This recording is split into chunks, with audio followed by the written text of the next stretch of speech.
بسم الله الرحمن الرحيم الحمد لله رب العالمين والصلاة والسلام على محمد وعلى آله وأصحابه أجمعين رب اشرح لي صدري ويسر لي أمري واحلل عقدة من لساني يفقه قولي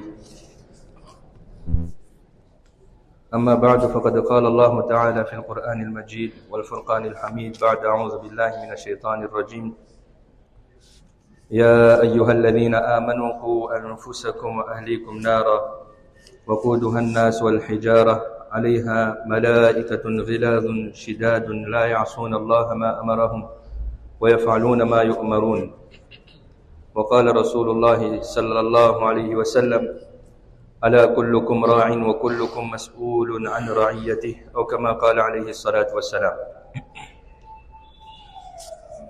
Prezados, peitosos irmãos, assalamu alaikum wa rahmatullahi wa barakatuh. Hoje é o segundo dia de Jamarat, onde os Hujjaj, nossos irmãos e irmãs que estão a efetuar o Hajj, estão lá e vão apedrejar os sheitanes. De onde surgiram estes sheitanes? Quando Ibrahim alayhi salatu wassalam sonhou e decidiu em cumprir com a ordem de Allah junto com seu filho, então o sheitan foi ter com a sua esposa e disse que veja pai e filho o que estão a decidir, impeça eles de fazer isso. Depois foi ter com Ibrahim alayhi salatu wassalam, como tu podes, depois de tantos anos tiveste, como que tu podes agora sacrificar a ele? E depois foi ter com Ismail alayhi salatu wassalam, como você pode aceitar seu pai? E criou aquela drama. E os três estavam convictos, e os três estavam certeiros de que nós tínhamos que cumprir com a ordem de Allah. Então aí, Jibril alayhi salatu wassalam veio e ordenou eles que apedrejassem o shaitan, e no momento que foi transformado em pedras, hoje já tem umas muralhas bem grandes lá, então é daí onde surge o shaitan. Mas conforme eu ontem no Bayan de Eid disse, um é um ritual por detrás do Qurbani, um é um espírito, o objetivo. Nós estamos a degolar o animal, mas o objetivo é sacrificar as nossas paixões.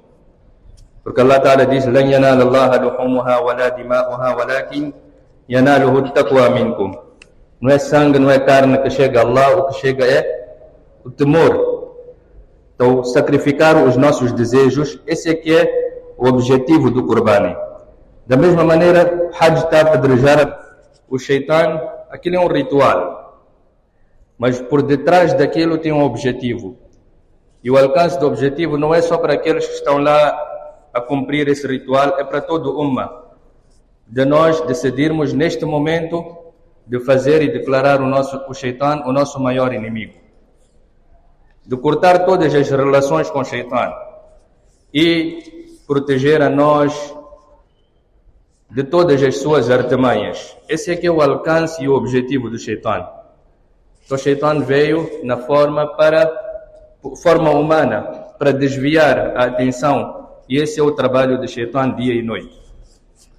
Prezados peitosos irmãos, eu já ontem havia dito que hoje irei falar sobre os direitos que os nossos filhos têm sobre nós.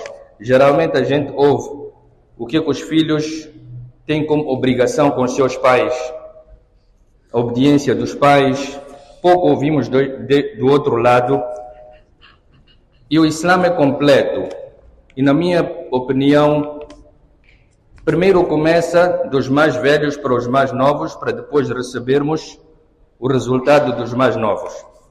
Nabi sallallahu alaihi wasallam disse no hadith, e talvez a ordem que ele colocou possa influenciar nisto.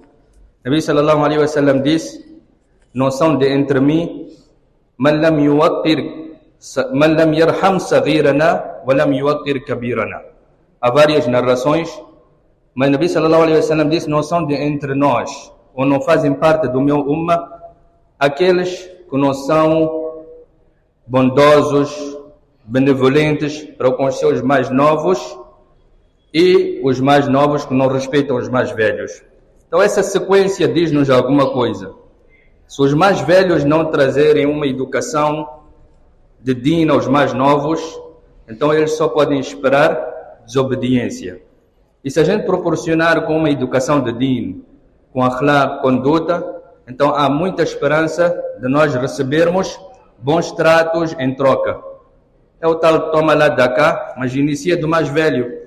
Isso não só na relação entre pai e filho, relação de onde nós encontrarmos mais forte, mais fraco, maior, menor, começa de cima. O grande como vai tratar, o mais forte como vai tratar. No dia de Qiyamah, os fracos vão reclamar exatamente isso. يقول الذين استضعفوا للذين استكبروا. Nós fracos, nós fomos levados pelos mais fortes. Então a responsabilidade começa dos mais fortes. São vários pontos, são aproximadamente 10. Vou tocar nos 10, mas muito resumidamente. Primeiro, filhos. É um favor, é o ni'mat de Allah subhanahu wa ta'ala, é uma dádiva. Allah subhanahu wa ta'ala diz: Wallahu ja'ala lakum min anfusikum azwaja. Allah concedeu esposas de vossas espécies. Wa ja'ala lakum min azwajikum, e dessas esposas Allah subhanahu wa ta'ala concedeu banin, filhos, wa hafada, e netos. É uma dádiva de Allah. Anbiya alayhimu salatu wassalam tinham esse desejo. Mesmo no incidente de Ibrahim: Rabbi habli minas salihin. Oh Allah, dê-me filhos piedosos. Zacarias alayhi salatu wassalam disse: Rabbi la tadharni farda. Oh Allah, não me mantenha sozinho. Quer dizer, dê-me filhos, dê-me herdeiros. Alguém que vai dar continuidade ao meu nome, ao meu apelido. Falando em nome.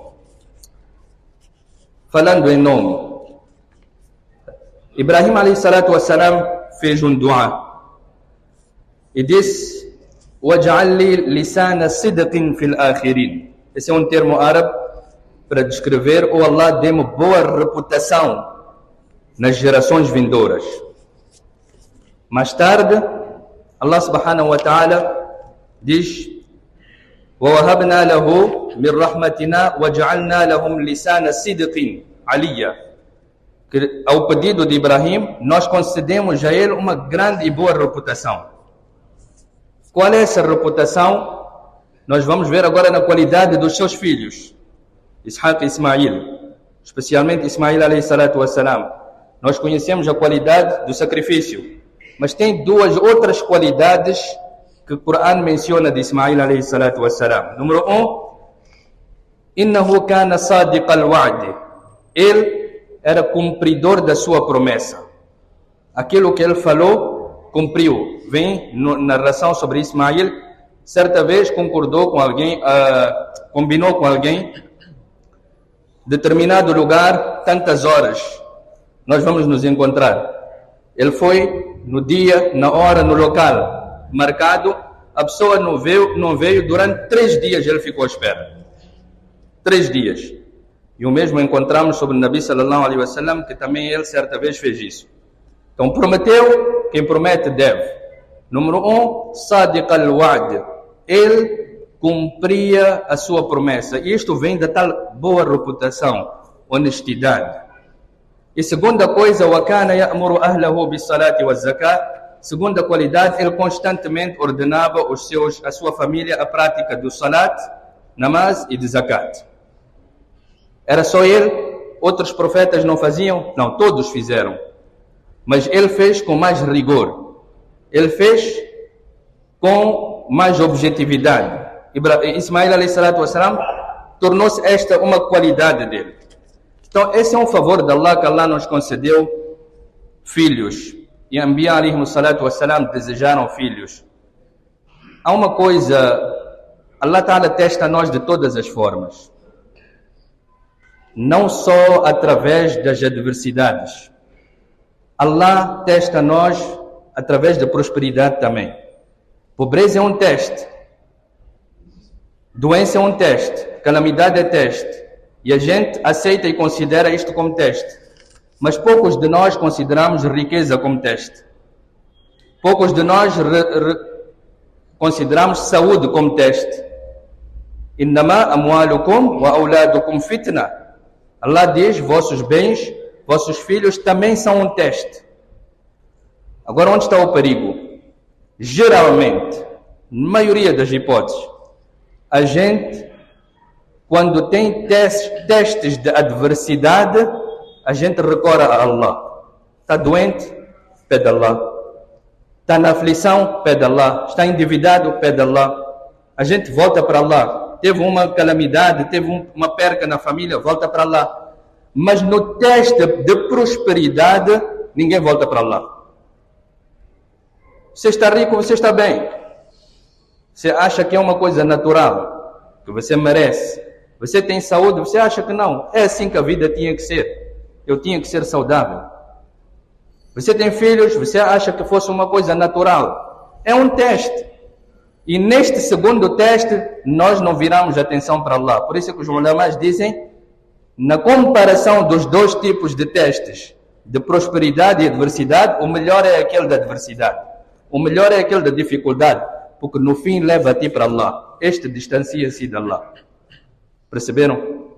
Este de prosperidade é um teste também, mas que nos leva longe de Allah. Então, filhos é uma dádiva, mas também é um teste por parte de Allah.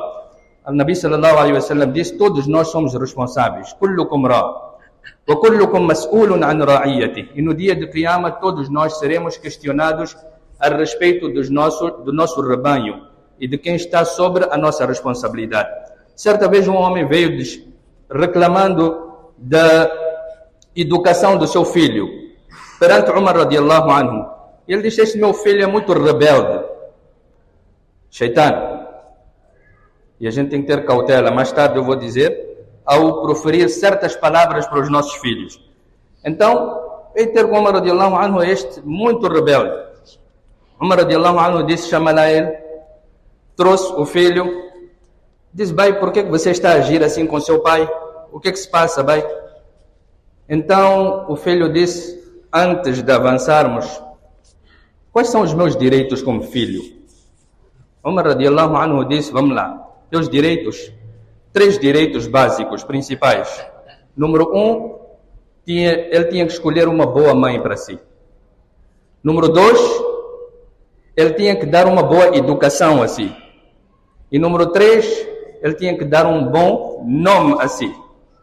Ele disse, ok, Umar radiallahu anhu, se esses são meus direitos, então meu pai casou uma mulher que ela adora majus, ela adora fogo, é idólatra, ela nem mushrika, não é pior que mushrika. Pior que kafira. Ele casou uma mulher assim. Número 2, você falou de educação, conhecimento. Ele não me deu nenhum tipo de conhecimento, nem do Coran, nem do Dunya. Terceiro, ele deu um nome Ju'lan. Ju'lan, um significado é escuro, outro significado é gordinho. Disse, esse meu pai fez isso para mim. Umar radiallahu anhu disse, vai, você está a vir reclamar teus direitos aqui? Veja o que você fez para o seu filho. Sai daqui. Então, antes da gente olhar para o nosso filho, qual é o comportamento dele, muitos pais dizem, eu não sei o que está a passar com aquele miúdo, qual é a minhoca que está na mente dele. Você já resolveu a sua minhoca primeiro? Depois vai ver a minhoca que está na cabeça dele. Então, Umar radiallahu anhu deu esse. O primeiro direito, وَلَا تَنْكِحُوا الْمُشْرِكَاتِ حَتَّى يُؤْمِنُ. Allah subhanahu wa ta'ala diz, não caseis as idólatras até que elas não fiquem muçulmanas. Por quê? Porque o fruto, outro ayat do Coran, Allah ta'ala diz, وَالْبَلَدُ الطَّيِّبُ يَخْرُجُ نَبَاتُهُ بِإِذْنِ رَبِّهِ. Uma terra fértil, uma terra boa, vai trazer boas plantas com a permissão de Allah. وَالَّذِي لَا يَخْرُجُ إِلَّا نَكِدًا.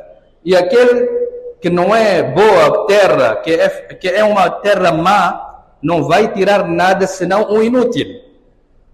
Então, se uma mãe for boa, vai produzir bons filhos, vai trazer bons filhos. Se a mãe não for uma boa mãe, então ela não vai trazer bons filhos, não vai trazer resultados bons nos seus filhos. Da akhlaq. É aquilo que o profeta sallallahu alaihi wasallam disse: uma mulher é casada por 4 razões: seus bens, sua familiaridade, por causa do nome da sua família e por causa do din. E priorizai o din. Hoje ela é bonita, amanhã está cheia de rugas. O que é que vai valer? O que é que vai ficar? É o din que existiu nela. Então priorizai o din na mulher. E o mesmo diz para o rapaz, que se vier, إِذَا خَطَبَ أَحَدُكُمْ مَنْ تَرْضَوْنَ دِينَهُ وَخُلُقَهُ فَزَوِّجُوهُ. Se vier um rapaz, você não quer saber da familiaridade dele, você não quer saber da beleza dele, مَنْ تَرْضَوْنَ دِينَهُ, tem din, tem akhlaq, faça-o casar com sua filha. Dê sua filha para casar com ele. Então, primeiro direito de uma criança começa antes do seu casamento.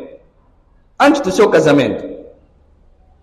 A quem você vai escolher para ser mãe dos seus filhos? Ibrahim a.s. veio visitar Ismael depois de muitos anos. Quando chegou na porta, bateu na porta.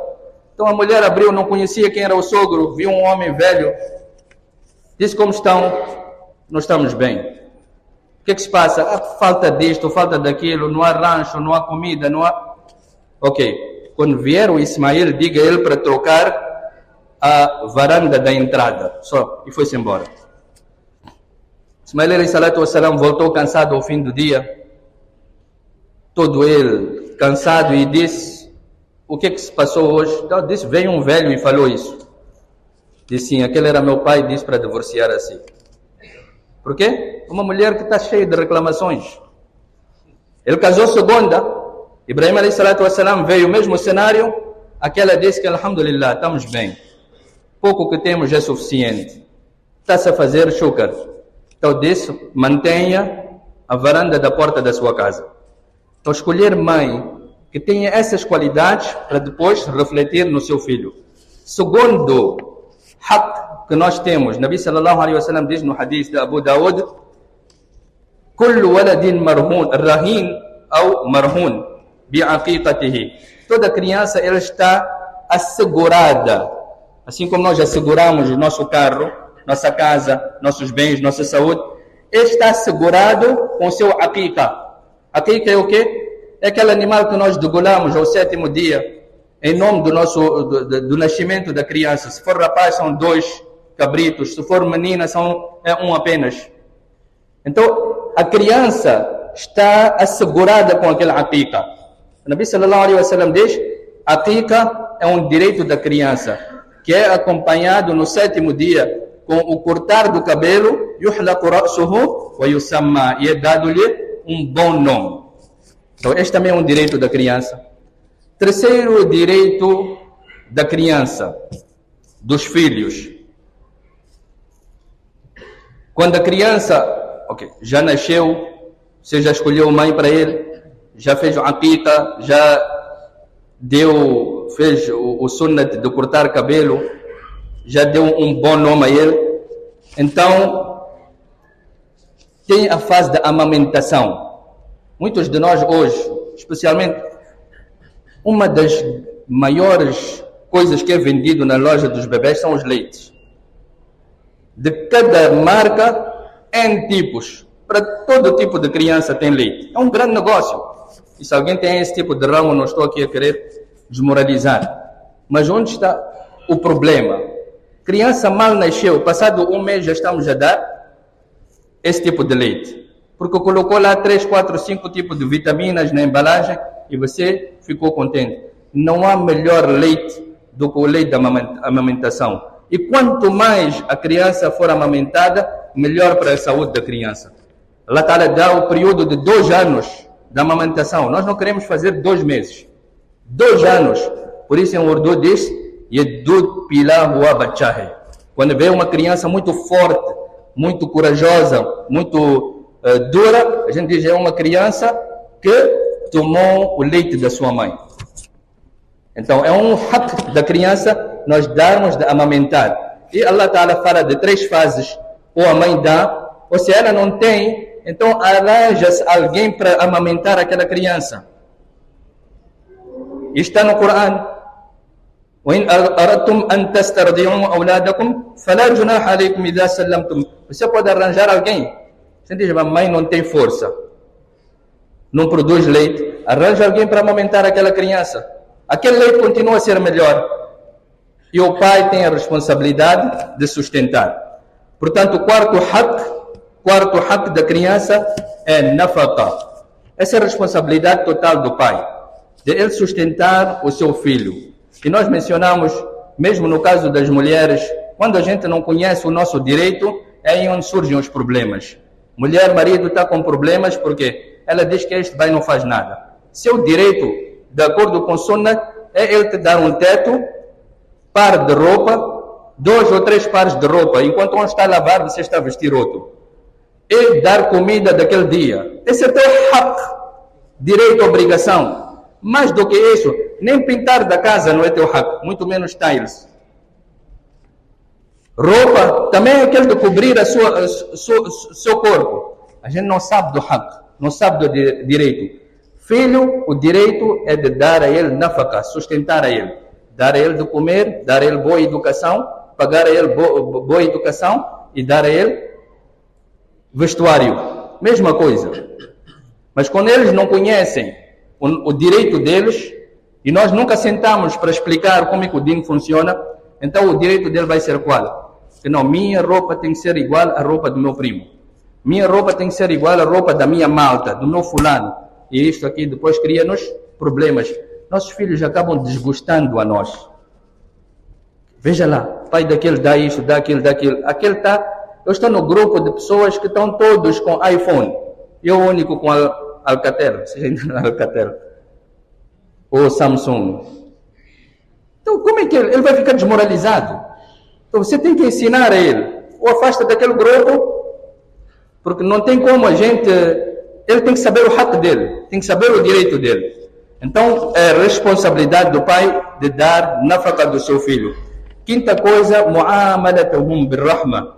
Direito do filho de a gente tratar ele com muito carinho. Certa vez veio um indivíduo e ele viu o profeta Muhammad alayhi salatu wassalam a dar beijo ao seu neto Hassan.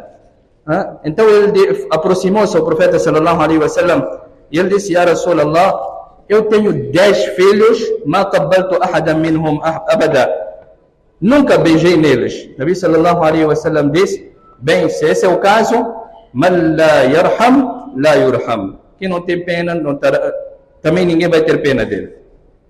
Quem não tiver pena dos filhos, esses mesmos filhos, quando crescerem, onde vão ter pena de ti? Então, acarinhar. Agora, cada cultura, cada casa, cada família tem a sua forma de acarinhar. Mas nós temos que estudar qual é o método de acarinhar a criança, como é que ele se sente confortável. Uma coisa muito importante da vida do profeta alayhi salatu wassalam, que todos os sahabas dizem que quando Nabi sallallahu alayhi wasallam virava depois do salat, todos que estavam no jamaat sentiam-se que eu sou a pessoa mais importante. Porque a maneira como ele virava, olhava, abordava com as pessoas, eles sentiam-se que eu sou a pessoa mais importante. E há dias alguém estava a dizer, ainda esse sentimento continua quando você vai visitar a sepultura do profeta sallallahu alaihi wasallam. Você chega lá, você quando está a dar salam, você acha que eu é que sou a pessoa mais importante. E que o meu salam é o que eles estão a ouvir. Subhanallah, essa é a qualidade de Nabi. Então nós temos que transmitir esta mesma qualidade, no mínimo aos nossos filhos. Que eles todos sintam-se que não, a atenção do meu pai está sobre nós. Todos por igual. E um dos direitos, quando falava de nafaqa, do sustento, certa vez Sa'd ibn Abi Waqqas radiallahu anhu, um eminente sahabi, veio ter com o profeta sallallahu alaihi wasallam, e ele disse ao profeta de Allah, o profeta foi visitar a ele. ele estava doente. Ele disse, o profeta de Allah, Allah deu muito a mim. E eu quero entregar tudo no caminho de Allah. Você como veio, estou a entregar tudo. Então, o Nabi sallallahu alaihi wasallam disse, não entregues tudo. É muita riqueza. Então ele disse, eu quero dar metade então. Leva metade. O Nabi sallallahu alaihi wasallam disse, metade continua sendo muito. Daquilo que é sua riqueza, é muito. Então ele disse, eu quero dar 1/3. O Nabi sallallahu alaihi wasallam disse, está bem, eu vou aceitar 1/3 da sua riqueza. O kathir, mesmo assim, 1/3 da sua riqueza continua sendo muitos bens, mas vou aceitar. E depois o Nabi sallallahu alaihi wasallam disse, o teu deixar os seus herdeiros sem ter que estender as suas mãos é melhor do que você gastar um monte de Uhud em caridade. O que significa? Você deixou tudo, entregou tudo, não deixou nada para os seus filhos, mas você tinha como deixar. Então, era melhor você ter deixado com os seus filhos, ao ponto deles não terem que mendigar quando você tiver que partir deste dunya. Então, este é melhor, este é maior sadaqah. O melhor sadaqah é a sadaqah que é gasta para a sua família. Mas um direito que o profeta sallallahu alaihi wasallam diz, um sahabi veio, Nu'man ibn Bashir, radiallahu anhu, ele disse, Ya Rasulallah, eu tenho muita coisa, e este meu filho, eu dei a ele isto. Inni nahaltu hadha ibnan ghulaman. Eu dei um escravo a ele. Escravo naquele tempo talvez representava um bom carro. Eu dei a ele um escravo. O Nabi sallallahu alaihi wasallam sabia que ele tinha mais filhos e perguntou, você tem mais filhos e você deu a todos a mesma coisa? Ele disse, não, só dei a este. Então há 3 narrações. O Nabi sallallahu alaihi wasallam numa narração disse, então por que estás a falar comigo? Não fala comigo. Mostrou desprezo. Então estás aqui a falar o quê? Segunda narração, o Nabi sallallahu alaihi wasallam diz que vai lá e dê a mesma coisa a todos eles. Você tem que dar a eles por igualdade. E terceira narração, o Nabi sallallahu alaihi wasallam diz, ittaqullaha, tema Allah subhanahu wa ta'ala e ser justo para com os seus filhos. Então esses são alguns, eu mencionei 6 dos direitos que uma criança tem. Continuando, dua, um dos direitos muito importantes e que nós negligenciamos é fazer dua para o nosso filho. Eu disse, quando estiver a mencionar, chamar o seu filho, chamar com bom nome. E muita cautela e atenção e cuidado. Mesmo nos momentos de nervosismo, não proferirmos palavras, porque o hadith diz que a sua profissão dessas palavras pode coincidir com um tempo, fayastajiba lakum, que Allah subhanahu wa ta'ala venha aceitar o seu dua. Então você está chateado com o seu filho, maldito, você, shaitan. E passou aquilo que os portugueses e os brasileiros dizem, o anjo ouça, passou tal e disse, Amin, para o seu dua e caiu badua. De quem? Do seu próprio pai. Então atenção àquilo que nós preferimos, é muito importante. Há N duas no Coran, no Hadith, Rabbana hab lana min azwajina wa dhurriyyatina qurrata a'yun. Fazer dua para os nossos filhos, fazer dua para a proteção dos nossos filhos, de todo tipo de fitna de Dajjal, fazer dua para o conhecimento dos nossos filhos, da educação dos nossos filhos, para a obediência dos nossos filhos. Tudo isso nós temos que fazer. É dua para os nossos filhos. Um dos direitos é tarbiyat. Nós ontem já falamos uma parte e hoje vou apenas focar. O que é tarbiyat? Tarbiyat é dar educação. São duas coisas diferentes. Conhecimento é uma coisa e educação é outra coisa. Educação você não vai encontrar na escola, nem no mercado. Educação parte de casa. Educação são aqueles bons modos que você vai aprender na sua casa. Muitas pessoas dizem que não, meu filho está naquela escola de manhã até a noite. Ele foi lá buscar apenas conhecimento. E hoje conhecimento também, vamos lá dizer, 80% é informação, 20% é que é conhecimento. É informação o que ele foi buscar. Ele não foi buscar adab, não foi buscar educação, não foi buscar akhlaq. Akhlaq, educação, conduta, parte de casa. Como ele deve portar-se diante das pessoas, diante dos mais velhos, como deve se portar diante dos seus familiares, diante dos seus vizinhos, como é que ele deve falar, comunicar. Ontem eu estava a falar de educação tão pobre. Você diz uma criança, como é que se escreve porquê? Vai dizer EPK. Porquê? EPK.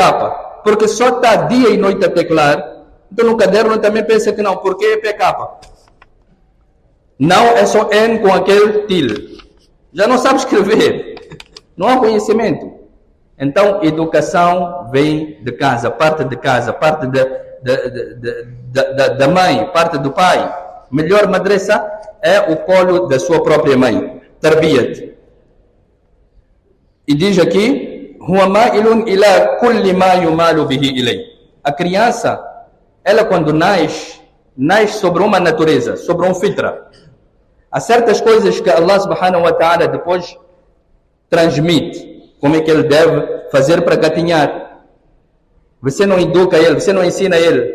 Você põe o seio da mãe, é natural. Ele já sabe que tem que chupar.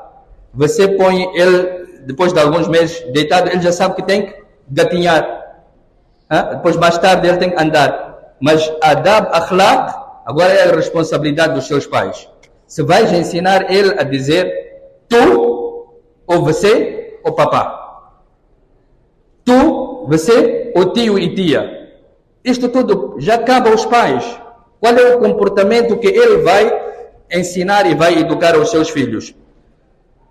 Nono haq do filho é de nós proporcionarmos a ele com um ilm benéfico, conhecimento que seja benéfico. Nabi sallallahu alaihi wasallam diz: "Idha mata ibn Adam", quando o filho de Adam deixa este dunya, 3 coisas continuam com ele. Então, uma dessas 3 coisas, ok? Uma é sadaqatul jariya, uma caridade contínua. Outra coisa é o conhecimento benéfico. E a terceira coisa é um filho piedoso, que este filho sempre vai rezar em nome do seu pai. É triste, mas é realidade. Nossos filhos só nos lembram 3 dias depois. Até 3 dias. Depois do 3º dia, já estão a lutar outros assuntos. Já o pai já saiu da equação. Então, depois de 1 ano, já nem é mencionado. Chega aquela data, só celebram. Não foi neste dia que faleceu. Então vamos lá cortar um bolo. Veja, onde está a diferença. Então já não vão sentir. Mas se você dar a ele o ilm, o conhecimento, o adab, a conduta correta, este vai fazer dua ao seu favor. Então, resumidamente, e último ponto, Nabi sallallahu alaihi wasallam disse: "Qu anfusakum wa ahlikum nara". Ó crentes, abstenham a vós próprios, protejam a vós, cuidem-se a vós do fogo de Jahannam, assim como vocês devem cuidar dos vossos filhos. E um mufti, ele foi ligado pela sua mãe. Ele diz que a mãe da criança diz que: "Mãe, mufti sabe, eu tento", porque o Nabi sallallahu alaihi wasallam diz: quando a criança chega aos 7 anos, ensina ele a prática do salat. Quando chega aos 10 anos, reprima ele: "Por que você não está a fazer salat?" E eu costumo dizer, nós reprimimos sobretudo menos salat. Reprimimos porque ele tirou mais notas, reprimimos porque ele veio sujo, reprimimos porque ele não sabe jogar bem, todos os amigos marcam, ele não marca, reprimimos porque isto, porque aquilo. Não reprimimos porque ele não fez salat. Nem as nossas esposas, nem os nossos filhos. Isto é uma coisa, há um entendimento mútuo de não sei do quê. Então, reprimirmos quando ele tem 10 anos. Então a mulher, ela ligou, mufti sabe que este meu filho, eu tento dizer a ele para fazer salat. Mas de manhã cedo, salat al-fajr, eu evito, porque eu quando vou acordar ele vira de posição. E agora como está muito frio, então dá pena. E depois daqui a 30 minutos ele tem que acordar para ir para a escola. Então eu tento não chatear a ele. Pelo menos esse salat, o que é que diz o mufti sabe? Então o mufti sabe diz: "Olha, se pegar fogo agora na sua casa, você vai esperar os 30 minutos ou você vai pegar na criança e saltar fora?" Não, primeiro vou tirar a criança, depois vou resolver o meu assunto. O Nabi sallallahu alaihi wasallam, a mufti sabe diz que veja, esse é o exemplo de salvar a criança do fogo de dunya. Nós estamos prontos, mas nós estamos prontos para salvar a criança do fogo de Jahannam. Allah subhanahu wa ta'ala dê a nós tawfiq de pormos em prática. Wa sallallahu ala nabi al-karim.